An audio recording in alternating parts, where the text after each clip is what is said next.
अरविंद अकेला उर्फ कल्लू का नया मूवी आ रहा है जिसका नाम है विद्यापीठ। जी हाँ, इसका एक महीने पहले एक टीजर आया था जो कि 1 मिनट 53 सेकेंड का था। जी हाँ, फिर से इसी मूवी का एक नया टीजर आ गया, यानी टीजर 2 कह सकते हैं आप। और पहली बार ऐसा भोजपुरी में हो रहा है कि किसी मूवी का दो दो टीजर आए। जी हाँ, पहले मैं बता दूं कि किसी मूवी का भोजपुरी में टीजर जल्दी आता ही नहीं है। जी हाँ, पर कहीं ना कहीं इस मूवी का 2 टीजर आ चुका है। तो कहीं ना कहीं ये मूवी बहुत ही अच्छी बनाई जा रही है और कहीं ना कहीं इस मूवी के ऊपर बहुत ही ज़्यादा मेहनत किया जा रहा है। जी हाँ, टीजर के अंदर हमें ये दिखाया जा रहा है कि अरविंद अकेला उर्फ कल्लू जो कि इस मूवी के अंदर एक पुलिस बने हुए हैं, जो कि ज़बरदस्त उनका एक्शन सीक्वेंस है और बहुत ही गजब का उनका डायलॉग सब सब। और तो सबसे बढ़िया अच्छा लगा कि इस टीजर में कहीं ना कहीं ऐसा लग रहा है कि इस बार भोजपुरी में बहुत ही अच्छा और बहुत ही मतलब कुछ नया होने वाला है। जी हाँ, जो दूसरा वाला टीजर आया है तो उसी के लास्ट में यह डाल दिया गया है कि मतलब ट्रेलर का डेट डाला गया है। जी हाँ, ट्रेलर का डेट डाला गया है 10/10/2023, यानी कि अगले महीने 10 तारीख को ट्रेलर आएगा। जी हाँ, 6 बज के कुछ मिनट पर सुबह में आ जाएगा ट्रेलर।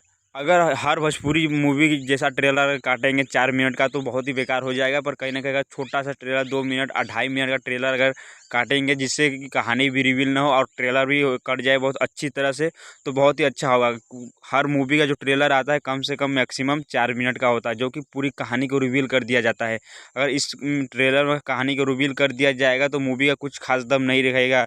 जी हाँ, फिर से इन लोग वही टीवी पर या फिर जियो सिनेमा पर रिलीज करेंगे। टीजर देख के ऐसा लग रहा है इस मूवी पर बहुत ही ज़्यादा फोकस किया जा रहा है, बहुत ही ज़्यादा दम है। जी हाँ, तो कहीं ना कहीं ये लोग अच्छा सा अगर ट्रेलर काटेंगे और ट्रेलर में कहानी रिवील नहीं होता है।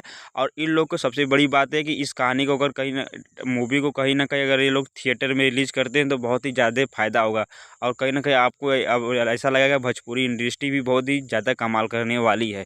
जी हाँ, जिस प्रकार की यह मूवी बनाया गया इसी प्रकार की भोजपुरी मूवी बनाई जाए, एक नया कंटेंट लेके आएंगे सब नया मूवी बनाने के लिए, तो हर लोग देखने में इंटरेस्ट रखेंगे। जी हाँ, यहाँ पर केसारी लाल यादव का संघर्ष 2 मूवी आ रहा है, वही पवन सिंह का हर हर गंगे मूवी आ रहा है, जो कि दोनों मूवी बहुत ही बड़ी मूवी है भोजपुरी की। पर अभी तक दोनों का मतलब एक का टीजर आ चुका है, दूसरे का ट्रेलर आ चुका है संघर्ष 2 का। पर कहीं ना कहीं संघर्ष 2 का ट्रेलर आने के बावजूद भी इतने ढेर सारे दिन हो गए पर मूवी नहीं आया, तो कहीं ना कहीं ऐसा लग रहा है कि ये बहुत ही और लंबा वक्त जाएगा संघर्ष 2 के मामले में। जी हाँ, और वही पवन सिंह का अगर मूवी का टीजर सिर्फ आया है, जो कि ऐसा लग रहा है कि जो हर हर गंगे का मूवी बनाया जा रहा है बहुत ज़्यादा इसमें मेहनत की जा रही है। जी हाँ, जिस हिसाब का टीजर काटा गया है और जिस हिसाब का उसमें ऐसा दिखाया गया है, बहुत ही ऐसा लग रहा है कि पवन सिंह का जो हर हर गंगे मूवी है बहुत ही ज़बरदस्त जाएगा। जी हाँ, ठीक उसी रास्ते पे चल पड़े हैं अरविंद अकेला उर्फ कल्लू, जो कि एक नया कंटेंट भोजपुरी में ला रहे हैं और इनका यह मूवी बहुत ही सुपर डुपर ब्लॉकबस्टर जाएगा। पर कहीं ना कहीं अगर ये मूवी सिर्फ और सिर्फ थिएटर में रिलीज करेंगे तो अगर ये लोग मैक्सिमम अधिक से अधिक लोग ये टीवी पे यार तो फिर जियो सिनेमा पे रिलीज करते हैं, अगर ऐसा नहीं करेंगे तो ये अगर थिएटर में रिलीज करेंगे तो ये मूवी ब्लॉकबस्टर जाएगा सुपर डुपर। जी हाँ, वीडियो अच्छा लगे वीडियो को लाइक, चैनल को सब्सक्राइब जरूर करें।